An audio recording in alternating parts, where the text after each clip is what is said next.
खैर, फिक्र में अब भारतीय सेनाओं के दो ऐसे अचूक हथियारों पर हमारा फोकस है जो अपने मिशन को सफल बनाने में सबसे कारगर माने जा रहे हैं। सबसे पहले आतंकियों की नींद उड़ाने वाले पॉकेट ड्रोन की बात करते हैं। हम आपको पहले भी बता चुके हैं कि भारतीय सेना ने जम्मू कश्मीर में बीते दिनों आतंकियों से मुठभेड़ में ड्रोन का इस्तेमाल किया। ड्रोन से ऐसा ही एक सफल ऑपरेशन भारतीय सेना ने सोपोर में किया। तब ड्रोन की मदद से दो आतंकियों को खोजने और उन्हें मार गिराने में सफलता मिल पाई।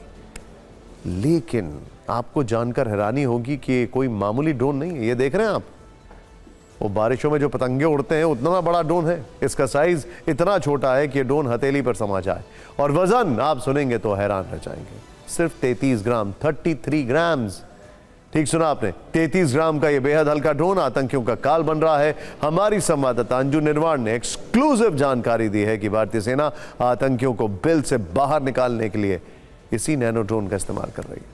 हम आपको इस खास ड्रोन के बारे में और विस्तार से बताते हैं। ये माइक्रो लाइट ड्रोन किसी कीट पतंगे की तरह दिखाई देता है। ये देखिए जरा, इसका नाम ब्लैक हॉर्नेट है।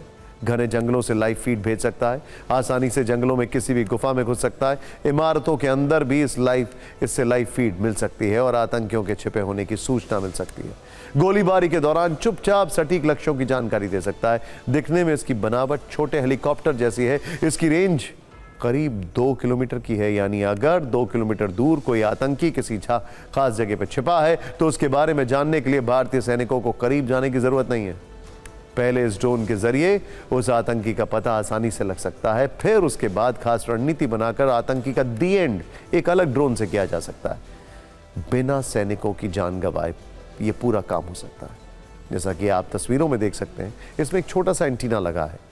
ये खिड़की या दरवाजे से भी कमरे में घुस सकता है, टारगेट की पहचान कर सकता है। इसमें फ्रंट पर कलर पिक्चर देने वाला हाई रेजोल्यूशन एक एडवांस कैमरा है।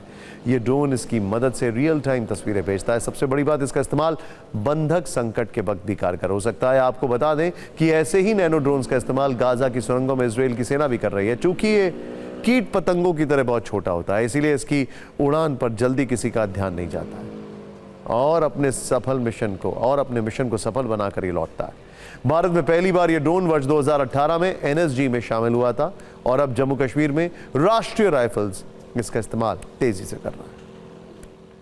आपने ड्रोन की ताकत देख ली, अब आपको भारत के रॉकेट फोर्स का परिचय देते हैं। असल में भारतीय सेना ने रॉकेट फोर्स से दुश्मनों के दिलों को दहलाने की विनाशक तैयारी कर ली है। रॉकेट फोर्स से पहले वो बड़ी जानकारी जो कल सामने आई।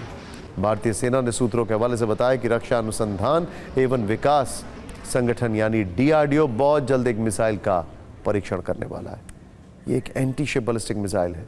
इसकी रेंज 1000 किलोमीटर की बताई जा रही है, यानी नई और लंबी दूरी की anti ship ballistic missile 1000 kilometre दूर समंदर में दुश्मन के चलते हुए युद्धपोतों या फिर एयरक्राफ्ट कैरियर को मार गिराने में सक्षम होगी। इस मिसाइल को जमीन और समंदर दोनों ही जगहों से लॉन्च किया जा सकेगा। इसे विशेष तौर पर भारतीय नौसेना के लिए विकसित किया जा रहा है और परीक्षण सफल होने के बाद भविष्य में इसका नौसेना में इस्तेमाल अरब सागर में, पाकिस्तान और हिंद महासागर में चीन की चुनौतियों को जवाब देने में कर सकेगी। अब आते हैं रॉकेट फोर्स पर। यह जानकारी कुछ ज्यादा ही विशेष है। काफी पहले रॉकेट फोर्स का सपना तीनों ही सेनाओं को ध्यान में रखकर देखा गया था। इसमें भारतीय नौसेना के लिए बैलिस्टिक मिसाइलें तैयार हो रही हैं। ऐसी ही एक एंटी शिप बैलिस्टिक मिसाइल के बारे में हम आपको अभी बता चुके हैं। वहीं भारतीय सेना और वायुसेना ने प्रलय बैलिस्टिक मिसाइलों का ऑर्डर पहले से ही दिया हुआ है। 2000 किलोमीटर प्रति घंटे की स्पीड वाली प्रलय मिसाइल की मारक क्षमता अधिकतम 500 किलोमीटर है। इसे भी डीआरडीओ ने ही विकसित किया है, यानी ये भी पूरी तरह स्वदेशी है। और सबसे बड़ी बात, इसी रॉकेट फोर्स के तहत डीआरडीओ हाइपरसोनिक मिसाइलें भी बना रहा है। वैसे रॉकेट फोर्स की जरूरत भारत में क्यों महसूस हुई, ये भी देखते हैं। भारत दो दुश्मनों से घिरा हुआ है। चीन के पास पहले से रॉकेट फोर्स है। चीन के पास पारंपरिक लंबी दूरी की मिसाइलों का जखीरा है।